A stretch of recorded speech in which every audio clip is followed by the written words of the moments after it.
Good afternoon everyone. So ಇವತ್ತಿನ ಈ ಕ್ಲಾಸಲ್ಲಿ ಲಾ ಆಫ್ ಟಾಟ್ ಬಗ್ಗೆ ಸ್ವಲ್ಪ ತಿಳಿದುಕೊಳ್ಳೋಣ. ಯಾವ ರೀತಿಯಾಗಿ ನಾವು ಇಂಟರ್ಜೆಕ್ಷನ್ ಬರೀಬೇಕು. ಫಸ್ಟ್ ಚಾಪ್ಟರಲ್ಲಿ ನಾವು ಬಂದಾಗ 3 ಇಯರ್ LLB ಅಂತ ನೋಡಿದ್ರೆ ಇಂಟರ್ಜೆಕ್ಷನಲ್ಲಿ 1600 to 1765 ಈ ಬ್ರಿಟಿಷರ ಅವಧಿ ಇರುತ್ತೆ.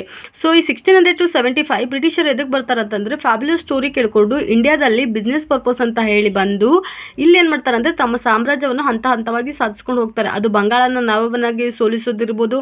ಸೊ ಹಿಸ್ಟ್ರಿ ಕ್ಲಾಸಲ್ಲಿ ನಾವೆಲ್ಲ ತಿಳ್ಕೊಂಡಿರ್ತೀವಿ. ಸೊ ಶಾರ್ಟ್ ಆಗಿ 1600 to 1765 the coming of the British ಅಂತ ಹೇಳಿ ಬರೆದು ಅಲ್ಲಿ 1765 ಏನು ಮಾಡ್ತಾರೆ ಅಂದರೆ establishing the courts in Bombay, Calcutta ಮತ್ತು ಮದ್ರಾಸಲ್ಲಿ ಮಾಡಿರ್ತಾರೆ. ಸೊ ಆ ಮೂರುಗಳನ್ನು ಏನಂತಾರೆ ಅಂತಂದರೆ ಕೇಂದ್ರಾಡಳಿತ ಪ್ರದೇಶಗಳನ್ನು ಕರೀತಾರೆ. ಅದು ಪ್ರೆಸಿಡೆನ್ಷಿಯಲ್ ಏರಿಯಾ. ಇನ್ 18th ಸೆಂಚುರಿಯಲ್ಲಿ ಅದನ್ನು ಸ್ಥಾಪಿಸ್ತಾರೆ. ಆಮೇಲೆ ಈ ಮೂರು ಕೋರ್ಟ್ಗಳನ್ನು ಸಾಮಾನ್ಯವಾಗಿ ಏನಂತ ಕರೀತಾರೆ ಅಂದರೆ ಮೈರ್ ಕೋರ್ಟ್ಸ್ ಅಂತ ಹೇಳಿ ಕರೀತಾರೆ. ಸೊ ಈ ಕೋರ್ಟ್ಸ್ಗಳು ಯಾವ ರೀತಿಯಾಗಿ ಜಜ್ಮೆಂಟ್ಸ್ ಕೊಡ್ತಾ ಇದ್ವು ಅಂತಂದರೆ to give judgements and according to the sentence to the justice and rights ಆಗಿರ್ಬೋದು.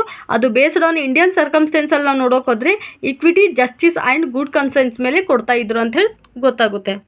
ಸೊ ಇವಾಗ ನಮಗೆ ಅನದರ್ ಒನ್ ಇಂಪಾರ್ಟೆಂಟ್ ಮೀನಿಂಗ್ ಯಾವ ರೀತಿ ಬರಿಬೇಕಂದ್ರೆ ಸೊ ಲಾ ಆಫ್ ಟಾಟಲ್ಲಿ ದ ವರ್ಡ್ ಲಾ ಆಫ್ ಟಾಟ್ ಯಾವ ಪದ, ಈ ಪದ ಯಾವ ಭಾಷೆಯಿಂದ ಬಂದಿದೆ ಅಂತ ನೋಡೋಕೆ ಹೋದರೆ ಅದು ಲ್ಯಾಟಿನ್ ವರ್ಡ್ ಟಾಟಮ್ ಇಂದ ಬಂದಿದೆ. ಸೊ ಅದನ್ನು ಮೆನ್ಷನ್ ಮಾಡಿ.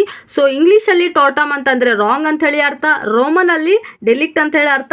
ಸೊ ಲ್ಯಾಟಿನಲ್ಲಿ ಟಾಟಮ್ ಅಂತಂದರೆ which means to twisted or cracked ಅಂತ ಹೇಳಿ ಬರೆದು ಜನರಲ್ ಫಾರ್ಮ್ ಆಫ್ ಮೀನ್ಸಲ್ಲಿ wrong or breach of duty ಅಂತ ಹೇಳಿ ಬರೆದ್ರೆ ಮುಗಿಯುತ್ತೆ. ಸೊ ಮೀನಿಂಗಲ್ಲಿ ಇಷ್ಟನ್ನ ಮೆನ್ಷನ್ ಮಾಡ್ಬೋದು. ಸೊ ಅದಕ್ಕಿಂತ ಸೊ ಅದು ಲ್ಯಾಟಿನ್ ವರ್ಡ್ ಟಾಟಮ್ ಇಂದ ಬಂದು ಜನರಲ್ ಫಾರ್ಮಲ್ಲಿ ರಾಂಗ್ ಅಂತ ಹೇಳಿ ಮೆನ್ಷನ್ ಮಾಡಿದ್ರು ಓಕೆ.